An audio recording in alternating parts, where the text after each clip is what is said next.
Bismillahirrahmanirrahim. Assalamu alaikum dear students. I am Professor Waqar Ali from Punjab Group of Colleges.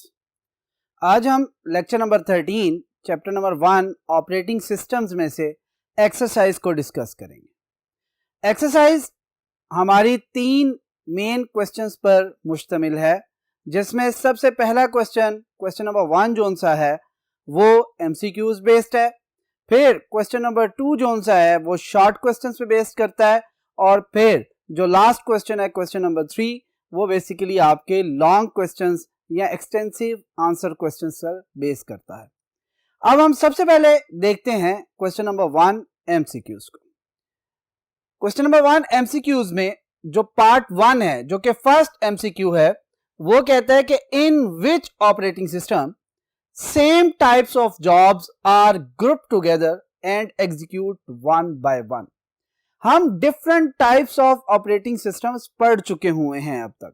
हमें पता है कि जी वो कौन सा ऑपरेटिंग सिस्टम है जो कि सिमिलर टाइप्स ऑफ जॉब को इकट्ठा करके एक बैच बना लेता है और फिर उसे वन बाय वन एग्जीक्यूट करता है। और वो ऑपरेटिंग सिस्टम बेसिकली कौन सा था? Batch processing operating system. अब यहां पर देखें, हमारे पास डिफरेंट ऑप्शंस में मल्टी प्रोग्रामिंग है, फिर आपके पास B option batch processing operating system है, C option real time operating system है, D option time sharing operating system है। सो हमने बात कर ली है कि हमारा जो आंसर है वो क्या है? बैच प्रोसेसिंग है, लिहाजा हम बैच प्रोसेसिंग सिस्टम को क्या कर लेते हैं? कवर कर लेते हैं और इस पर टिक लगा देते हैं कि this one is your correct option. अब बात करते हैं पार्ट 2 की तरफ चलते हैं।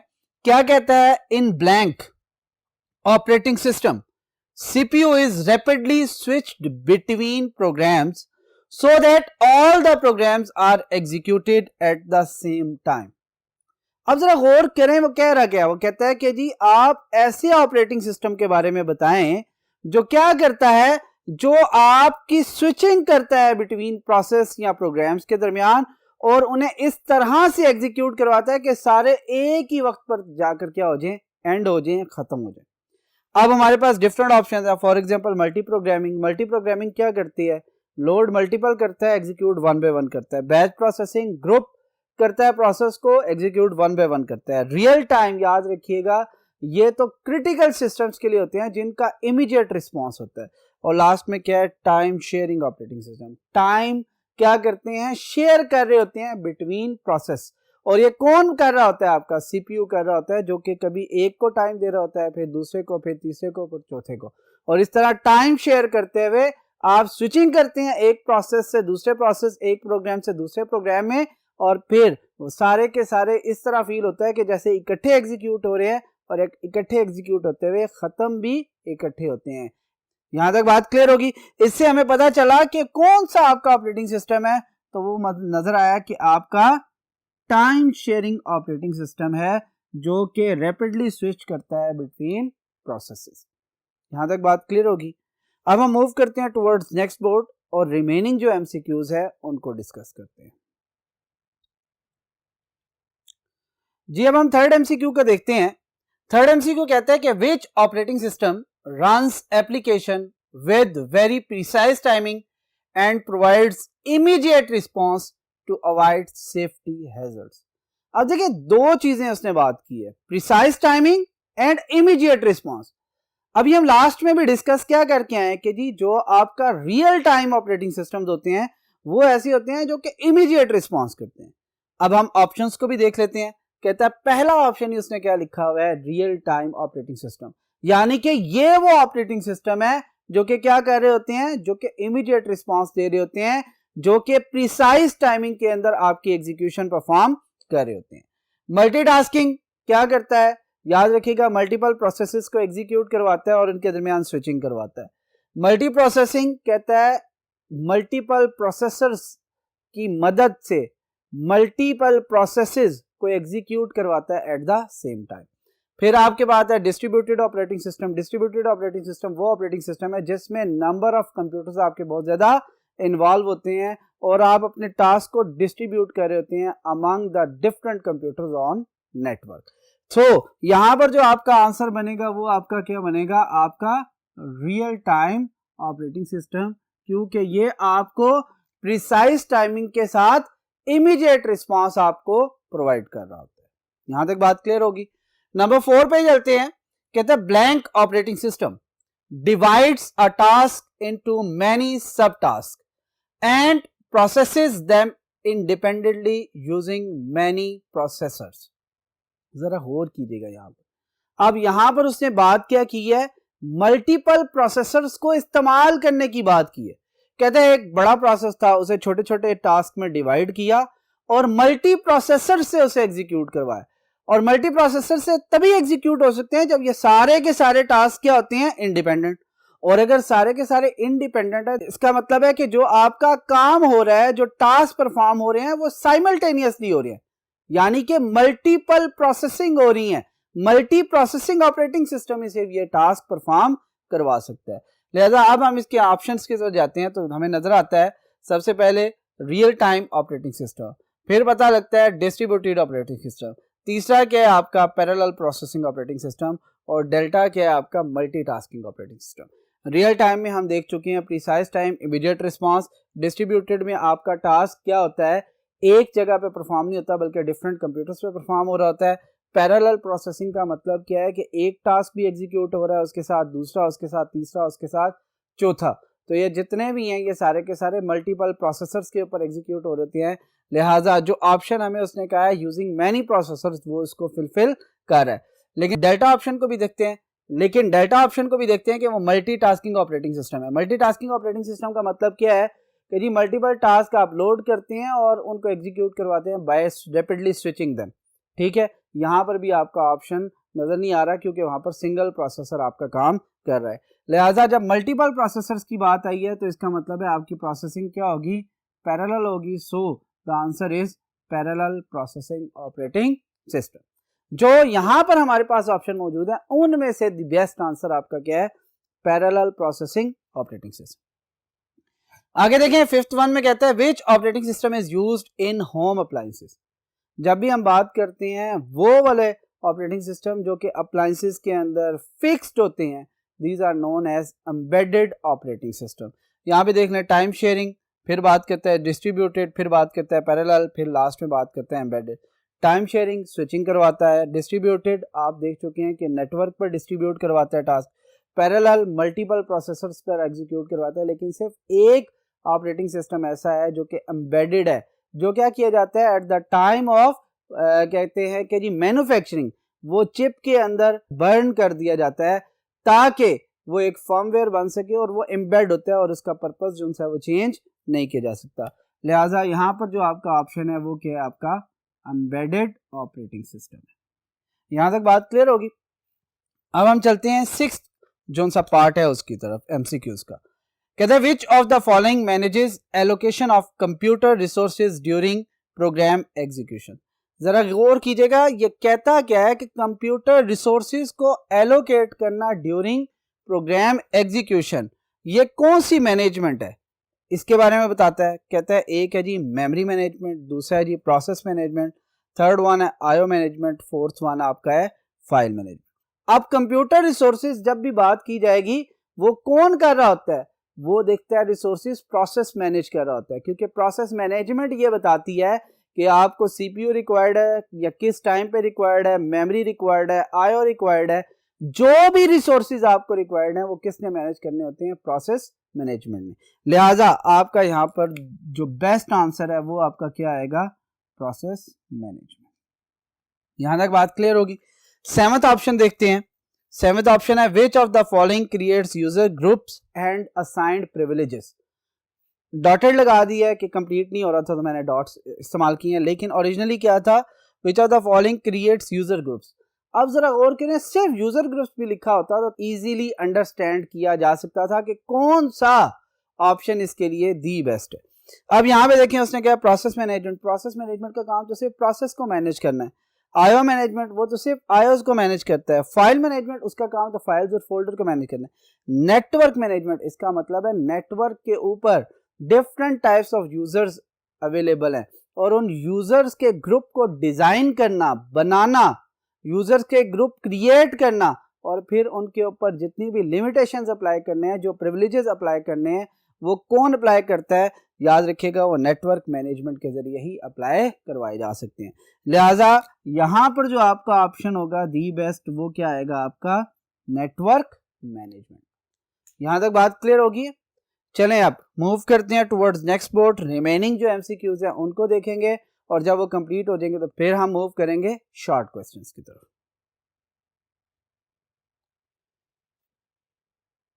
जी हम बेटा अब 8th ऑप्शन की तरफ आते हैं। 8th ऑप्शन क्या कहता है? कहता है कि G in which state a process is waiting to be assigned to the processor by the OS, यानी कि ऑपरेटिंग सिस्टम शेड्यूलर। उसने डिफरेंट स्टेट्स दी हैं, उसने बताया कि ये बताएं कि वो कौन सी स्टेट है जहां पर आपका एक प्रोसेस वेट कर रहा होता है कि जी ऑपरेटिंग सिस्टम का जो शेड्यूलर है वो सीपीयू को असाइन करवा सके इस प्रोसेस को, ताकि वो एग्जीक्यूट हो सके। हमारे पास सबसे पहला प्रोसेस क्या है? New state. New state basically क्या होती है? कहता है जब भी हमारा प्रोग्राम एक हार्ड डिस्क पे पड़ा हुआ है या एक क्रिएट किया है और हार्ड डिस्क पे पड़ा है तो वो न्यू स्टेट के अंदर होता है। जब हम उसे लोड करते हैं कहां पर? रैम के अंदर, तो वो कहां चला जाता है? रेडी स्टेट में।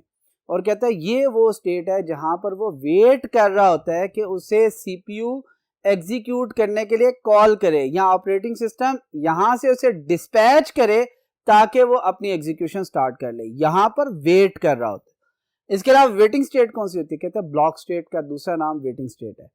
यहां पर अक्सर क्या होता है? कंफ्यूजन पैदा होती है कि वहां पे लिखा है प्रोसेस इज वेटिंग, लिहाजा इंसान क्या करता है? वेटिंग का ऑप्शन को क्लिक कर देता है, टिक कर देता है, सिलेक्ट कर लेता है और यहां पर ये ऑप्शन क्या हो जाता है? गलत हो जाता है। लिहाजा यहां पर उसने क्या कहा है? वेटिंग बेसिकली वो होती है जब during the execution of program किसी रिसोर्स की जरूरत पड़ी और आपका जो सा प्रोसेस है वो क्या हो गया? ब्लॉक स्टेट के अंदर आ गया, तो ये आपकी कौन सी स्टेट होगी? वेटिंग स्टेट में आएगी। और रनिंग का मतलब आपका क्या है कि उस वक्त वो सीपीयू जो सा या सेंट्रल प्रोसेसिंग यूनिट उसे एग्जीक्यूट करे। लिहाजा यहां पर क्योंकि वेट कर रहा है कि उसे सीपीयू असाइन हो और वो वर्किंग स्टार्ट करे, तो दिस वन जो कि आपका रेडी स्टेट है ये आपका बेस्ट ऑप्शन है, जो कि बी ऑप्शन। यहां तक बात क्लियर हो गया? कोई इश्यू तो नहीं है जी। यहां तक हमारे एमसीक्यूज यानी कि क्वेश्चन नंबर 1 आपका क्या हो चुका है? कंप्लीट हो चुका है। अब हम किस क्वेश्चन को देखेंगे? क्वेश्चन नंबर 2 को, और डिस्कस करेंगे इनके answers with the help of lectures discuss करेंगे, थोड़ा सा थ्योरी की बात करेंगे और फिर आहिस्ता आहिस्ता इसको कंप्लीट करेंगे। क्वेश्चन नंबर 2 क्या है? शॉर्ट आंसर्स क्वेश्चन है, यानी कि वो क्वेश्चन है जिनके आंसर आपने शॉर्ट फॉर्म में देने हैं, ब्रीफ इसे देना है, डिटेल में डिस्कशन इसकी नहीं करना, ब्रीफ सा आंसर। फॉर एग्जाम्पल पहला क्वेश्चन जो है, पहला पार्ट जो क्वेश्चन नंबर 2 क्या कहता है? What is the purpose of operating system. अगर गौर करें तो हमने लेक्चर 1 जिसमें इंट्रोडक्शन की बात की थी उसमें हमने कहा था कि आपका ऑपरेटिंग सिस्टम जो है एसेंशियल पार्ट है। क्यों है? क्योंकि वो सिस्टम सॉफ्टवेयर का एक हिस्सा है जिसका काम आपके कंप्यूटर सिस्टम को मैनेज करना है, रिसोर्सेज को मैनेज करना है, कंट्रोल करना है, फिर इंटरफेस प्रोवाइड करना है कि यूजर जो है हार्डवेयर के साथ कम्युनिकेट कर सके। लेक्चर 1 के अंदर इसके डिफरेंट पॉइंट्स मौजूद हैं।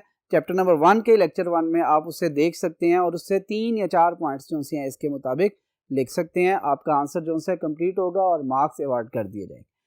फिर सेकंड क्वेश्चन क्या है? कहता है what is GUI. Lecture number 2 के अंदर जब हम बात कर रहे थे आपके कॉमनली यूज्ड ऑपरेटिंग सिस्टम के हवाले से, तो उसमें हमने डिस्कशन की थी डॉस है, फिर हमने बात की थी विंडोज की। तो जो वो डॉस की बात की थी, डॉस के अंदर हमने कहा था it's a command line interface, जबकि हमने जब विंडोज की बात की थी तो हमने कहा था it's a GUI based operating system. GUI आपका जो है वो क्या करता है? वो आपको एक ग्राफिकल इंटरफेस देता है जहां पे आपकी इंटरेक्शन करना, जहां पर आपका इंटरफेस जो है वो आपका बहुत ज़्यादा इजी टू यूज़ है, इजी टू लर्न है। इसके ज़रिए आप कमांड्स को याद रखने की कोशिश नहीं करते, बल्कि आप क्या करते हैं किसी मेन्यूज के ज़रिए, किसी आइकन्स के ज़रिए या किसी कमांड्स के ज़रिए आप क्लिक करके ऑपरेशन को परफॉर्म करवा सकते हैं। लेक्चर नंबर 2 के अंदर जब हम विंडोज़ को पढ़ रहे हैं तो उसके अंदर जीयूआई के बारे में कंप्लीट डिस्कस किया गया, वहाँ से इसके बारे में देखा जा सकता है। अब बात करते हैं क्वेश्चन नंबर 2 के पार्ट 3 की, जिसमें लिखा हुआ है mention 3 advantages of Unix operating system. Lecture number 2 के अंदर ही जो लास्ट हमने कॉमनली यूज्ड ऑपरेटिंग सिस्टम पढ़ा था दैट इज यूनिक्स। यूनिक्स के एंड पर हमने 3 मेन पॉइंट्स डिस्कस किए थे, 3 मेन एडवांटेजेस डिस्कस किए थे, जिसमें हमने कहा था कि जी हाईली परफॉर्मेंस ऑपरेटिंग सिस्टम है, मालवेयर अटैक्स इस पर नहीं होते, इसकी प्रोसेसिंग बहुत ज़्यादा फास्ट है। मोस्टली जो है ये क्या करते हैं, मिनी और मेन फ्रेम कंप्यूटर्स के अंदर, वाइड रेंज ऑफ कंप्यूटर्स के अंदर इसे इस्तेमाल किया जा रहा होता है, और सर्वर साइड टेक्नोलॉजी है जहाँ पर इसे इस्तेमाल किया जा रहा होता है, जिसका पर्पस थाउजेंड्स ऑफ यूजर्स को सेम टाइम पे मैनेज करना है। तो ये इसके एडवांटेजेस आप कॉपी कर सकते हैं लेक्चर नंबर 2 के लास्ट पोर्शन से, जहाँ पे हमने यूनिक्स ऑपरेटिंग सिस्टम को डिस्कस किया। यहाँ पर हमने यूनिक्स ऑपरेटिंग सिस्टम को डिस्कस किया। पार्ट 3 के बाद मैंने पार्ट 5 लिखा हुआ है। पार्ट 5 इसलिए लिखा है कि पार्ट 4 बेसिकली डिफरेंसेस क्या है, स्पेस कम थी, तो अभी हम जब फर्स्ट बोर्ड पे दोबारा मूव करेंगे तो उस वक्त डिफरेंसेस के पॉइंट में आपको डिस्कस करूंगा, लिखवाऊंगा, ताकि इजीली आप उनको अंडरस्टैंड कर सकें और इजीली जो है अटेम्प्ट करते हुए इन्हें लिख सकें। यहाँ पर इस वजह से मैं किस क्वेश्चन पे चला गया हूँ, क्वेश्चन नंबर 5 पे। क्वेश्चन नंबर 5 जो है इसका वो क्या है, कहता है why multiprocessing operating system have been developed. Lecture number 4 के अंदर मल्टी प्रोसेसर्स ऑपरेटिंग सिस्टम को डिटेल में डिस्कस किया गया है। फिर लेक्चर नंबर 12 के अंदर मल्टी प्रोसेसिंग को डिस्कस किया गया है।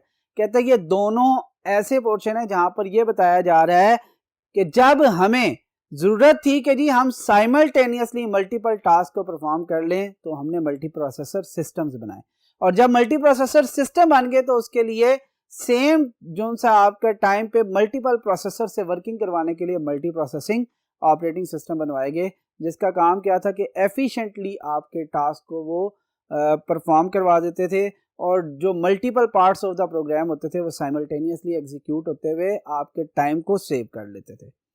लेक्चर नंबर 4 मैं बता चुका हूँ, चैप्टर नंबर 1 के अंदर जो है इसका डिटेल डिस्कशन मौजूद है, वहाँ से आप इसका आंसर ले सकते हैं। फिर बात करते हैं 6 अगेन डिफरेंसेस का था, 7 पार्ट पे आगे कहते हैं why memory management is required in a computer.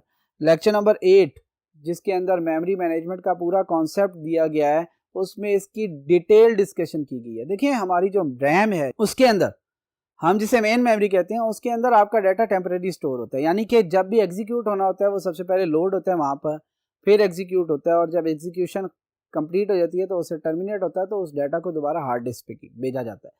कहते हैं ये कॉन्सेप्ट आप मेमोरी मैनेजमेंट के अंदर पढ़ चुके होंगे कि स्वैप इन और स्वैप आउट का कॉन्सेप्ट यूज किया जाता है, यानी कि अगर आपने कोई नया प्रोग्राम हार्ड डिस्क से कहाँ पर रैम के अंदर लोड करना है तो वो स्वैप इन का कॉन्सेप्ट होता है, और अगर आप रैम से हार्ड डिस्क पर मूव करवा रहे हैं कुछ डाटा तो वो बेसिकली क्या आपका स्वैप आउट का कॉन्सेप्ट है। मेमोरी मैनेजमेंट इसलिए ज़रूरी है कि अगर हम मेमोरी के ऊपर मौजूद डाटा को with the passage of time change नहीं करेंगे या उसे रिफ्रेश करके वो डाटा जो कि किसी के इस्तेमाल में नहीं है उसे वहाँ से रिमूव नहीं करेंगे, तो क्या होगा, आपकी मेमोरी फिल होती जाएगी, और जब कंप्लीट फिल हो जाएगी तो फिर किसी किस्म का टास्क परफॉर्म नहीं करवाया जा सकेगा, क्योंकि मेमोरी में कोई भी जो सा डाटा है, कोई भी जो प्रोग्राम है वो लोड नहीं हो सकेगा। यहाँ तक बात कंप्लीट हो गई है। अब हम रिमेनिंग जो क्वेश्चन है उसके लिए मूव करते हैं टुवर्ड्स बोर्ड 1। चले मूव करते हैं टुवर्ड्स बोर्ड 1। डियर स्टूडेंट्स, हम कुछ शॉर्ट क्वेश्चंस को डिस्कस कर चुके हैं, अब नेक्स्ट की तरफ चलते हैं।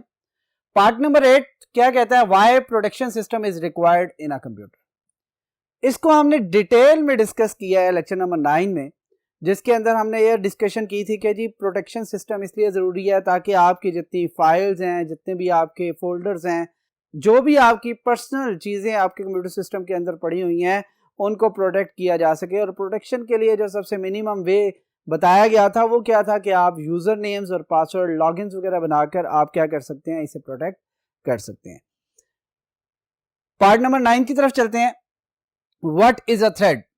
कहता है थ्रेड को हमने बड़ी डिटेल में डिस्कस किया था लेक्चर नंबर 11 के अंदर। हमने कहा था लाइट वेट प्रोसेस होता है, सब प्रोसेस होता है, process with in a process होता है जो कि इंडिपेंडेंट होता है और अपना कोई ना कोई टास्क परफॉर्म कर रहा होता है। इसकी डिटेल जो सी है लेक्चर नंबर 11 के अंदर मौजूद है, आप वहाँ से देख सकते हैं कंप्लीट, इसको पॉइंट वाइज वहाँ पर डिस्क्राइब किया गया है। इसके बाद हमारे डिफरेंस बेस्ड क्वेश्चन है, उनको हम थोड़ा सा देख सकते हैं। जैसे बताया गया कि जी आप डिफ्रेंशिएट करें मल्टी प्रोग्रामिंग को टाइम शेयरिंग के साथ।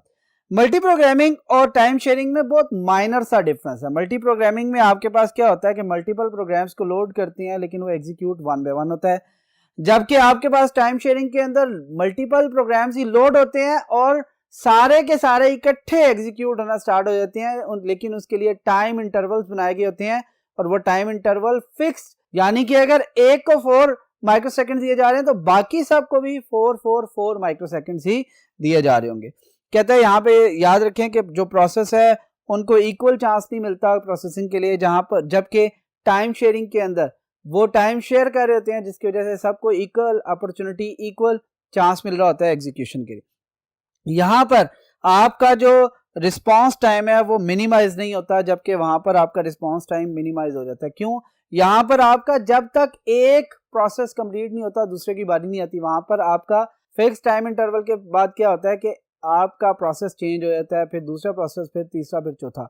आप वो प्रोसेस का जो टाइम शेयर हो रहा है उस टाइम इंटरवल को कम या ज्यादा कर सकते हैं, जिसकी वजह से आपका रिस्पांस टाइम क्या हो जाएगा, कम या ज्यादा हो जाएगा। यहां तक बात क्लियर होगी। अब मूव करते हैं टुवर्ड्स नेक्स्ट बोर्ड और जो रिमेनिंग क्वेश्चंस हैं उनकी डिस्कशन करते हैं। जी इसके बाद क्वेश्चन नंबर देखें 6 जो है पार्ट इसका single user versus multi user. Single user और मल्टी यूजर का जो है हमने लेक्चर नंबर 6 जो है डिटेल में डिस्कस किया था।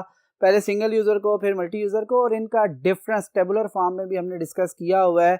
वो वहां से आप इजीली कॉपी कर सकते हैं, देख सकते हैं, उसे रिव्यू कर सकते हैं, वहां से आपको आंसर इसका मिल जाएगा, आप देख सकते हैं। फिर उसके बाद आपका जो सा क्वेश्चन नंबर 10 है वो बेसिकली दो डिफरेंसेस की बात कर रहा है, मल्टी प्रोग्रामिंग की और मल्टी थ्रेडिंग की। मल्टी प्रोग्रामिंग हम लास्ट बोर्ड पे भी देख के आए हैं कि क्या करता है, मल्टीपल प्रोग्राम्स को लोड करता है, एग्जीक्यूट वन बाय वन करता है। जबकि मल्टीपल थ्रेडिंग्स की बात की जाए तो कहता है मल्टीपल थ्रेड्स एग्जीक्यूट होते हैं और वो भी साइमल्टेनियसली एक ही टाइम पर। इसका मतलब है यहाँ पर आपका जो सिस्टम है वो मल्टी प्रोसेसर होता है, जबकि मल्टी प्रोग्रामिंग जहाँ पर हो रही है वहाँ पर जो आपका सिस्टम है वो क्या है, सिंगल प्रोसेसर को इस्तेमाल कर रहा होता है। ये भी एक डिफरेंस यूज किया जा सकता है। फिर क्या कहता है, अलाउ करता है कि एक ही प्रोसेस कंप्लीट करे अपनी एग्जीक्यूशन को, वहां पर आप पार्ट ऑफ द प्रोसेस जो से आता है जिसे हम थ्रेड कहते हैं उसको एग्जीक्यूट करवाता है, एक जो अलाउ करता है। फिर यहाँ पर हम सीपीयू यूटिलाइज जो कर रहे होते हैं, इफेक्टिव कर रहे होते हैं, वहां पर हम मैक्सिमम सीपीयू यूटिलाइजेशन कर रहे होते हैं। इफेक्टिव का मतलब यहाँ पे क्या है, जरा गौर कीजिएगा। कहते हैं जब एक हमने कहा है कि जी एक ही प्रोसेस जो है वो एग्जीक्यूट होने के बाद दूसरे को टाइम देता है। अगर जो है एक प्रोसेस जो है वो कंप्लीट नहीं हुआ और ब्लॉक स्टेट में चला गया तो उस टाइम पे वो सीपीयू को यूटिलाइज करने के लिए दूसरे प्रोसेस की एग्जीक्यूशन स्टार्ट कर देता है और तब तक एग्जीक्यूट करता रहता है जब तक कि आपका पहला प्रोसेस ब्लॉक स्टेट से रेडी में ना आ जाए। और फिर प्रोसेस 2 है वो अपनी एग्जीक्यूशन कंप्लीट कर लेता है तो प्रोसेस 1 को दोबारा टाइम देता है वो अपनी एग्जीक्यूशन कंप्लीट कर ले। यहाँ तक बात क्लियर होगी। अब हम चलते हैं क्वेश्चन नंबर 3 जो कि लॉन्ग आंसर्स क्वेश्चन से रिलेट करता है। उनमें हमारे पास जो से 5 डिफरेंट क्वेश्चंस हैं वो देख लेते हैं क्या क्या है। सबसे पहला पार्ट जो सा था वो था mention the task performed by the operating system. Lecture number 1 के अंदर जहाँ पे हमने इंट्रोडक्शन की बात की थी, जहाँ पर हमने डेफिनेशन की बात की थी, उसके साथ साथ हमने टास्क की बात की थी और ये एक लॉन्ग क्वेश्चन के तौर पे आ सकता है। टास्क बड़े अच्छे तरीके से डिटेल में जो से उसमें डिस्कस किए गए हैं, उसमें पॉइंट्स को हाईलाइट किया गया है कि बेसिकली आपकी कुछ टर्म्स जैसे कि लोड, प्रोवाइड, मैनेज, ठीक है, ये सारे की सारी वो टर्म्स थी जो कि मैनेजमेंट के लिए या ऑपरेटिंग सिस्टम के टास्क में इस्तेमाल की जाती थी। वहां से आप देखकर इसे नोट डाउन कर सकते हैं। फिर डॉस और विंडोज का कंपैरिजन है। ये बेसिकली आपका लेक्चर नंबर 2 के अंदर हमने डिटेल में डिस्कस किया था, जिसमें कॉमनली यूज्ड ऑपरेटिंग सिस्टम थे। डॉस को डिटेल में डिस्कस किया, विंडोज को डिटेल में डिस्कस किया। दोनों का कंपैरिजन किया जा सकता है कि जी दोनों माइक्रोसॉफ्ट के वर्जन्स हैं, एक कमांड लाइन है, एक GUI है, एक सिंगल यूजर सिंगल टास्किंग है, दूसरा मल्टी यूजर मल्टी टास्किंग है। एक के अंदर जो एग्जांपल है डॉस है, विंडोज 3.0 है, दूसरे के अंदर आपके पास जो है विंडोज 2000 ऑनवर्ड जितनी भी विंडोज हैं वो सारी की सारी आपकी इस्तेमाल की जा सकती हैं। फिर उसके बाद थर्ड क्वेश्चन आता है describe real time parallel processing और कुछ से operating system, embedded operating system के बारे में उसने डिस्कस की है। याद रखिएगा जो आपका रियल टाइम ऑपरेटिंग सिस्टम है ये लेक्चर नंबर 4 में डिस्कस किया गया था, जबकि पैरेलल और एम्बेडेड ऑपरेटिंग सिस्टम है ये बेसिकली आपके लेक्चर नंबर 5 में डिस्कस किए गए हैं और कंप्लीट पॉइंट्स फॉर्मेट में किए गए हैं। आप उन्हीं पॉइंट्स को अगर एलेबोरेट कर लें, थोड़ा सा डिस्कस कर लें तो आपका ये क्वेश्चन कंप्लीट हो जाता है और 8 मार्क्स का जो क्वेश्चन है वो इजीली आप अटेम्प्ट कर सकते हैं और मैक्सिमम मार्क्स अचीव कर सकते हैं। फिर आपका क्वेश्चन नंबर 4 है define file management, IO management and जो से इसके अलावा आपके डिफरेंट फाइल नेटवर्क मैनेजमेंट की बात करता है, उसके वाले से डिस्कशन की हुई है। डिस्कशन की गई है। लेक्चर नंबर 8 और लेक्चर नंबर 9 के अंदर कंप्लीट डिस्कस किया गया है, वही सेम पॉइंट्स फॉर्मेट के अंदर डिस्कस किया है। वहाँ से आप पॉइंट्स को अगर पॉइंट फॉर्मेट में भी राइट डाउन कर लें तो वो आपकी अंडरस्टैंडिंग बेहतर कर देगा। और जब उसे आप राइट कर रहे होंगे पेपर के ऊपर तो याद रखिएगा उन्हीं पॉइंट्स को थोड़ा सा एलेबोरेट कर देंगे तो ज़्यादा बेहतर और मैक्सिमम मार्क्स आप अचीव कर सकते हैं। लास्ट में describe 5 states of the process है with the help of diagram है। लेक्चर नंबर 10 कंप्लीट जो से प्रोसेस और उसके वेरियस स्टेट्स के बारे में था, जिसमें डायग्राम भी डिस्कस की गई थी। हर स्टेट को सेपरेटली डिफाइन भी किया गया था, फिर उस डायग्राम को एक्सप्लेन भी किया गया था। उस लेक्चर को रिव्यू करेंगे तो इंशाल्लाह आपको ये बेहतरीन समझ में आएगा, अंडरस्टैंडिंग आपकी बेहतरीन हो जाएगी, आपका लेक्चर भी रिव्यू हो जाएगा, आपके क्वेश्चन का आंसर भी मिल जाएगा। यहाँ पर हमारा चैप्टर नंबर 1 जो है वो क्या हो जाता है, कंप्लीट हो जाता है। उम्मीद है कि आपको क्वेश्चन अच्छी तरह से समझ आ चुके होंगे। इंशाल्लाह नेक्स्ट लेक्चर में आपसे फिर मुलाकात होगी। थैंक यू, अल्लाह हाफिज़।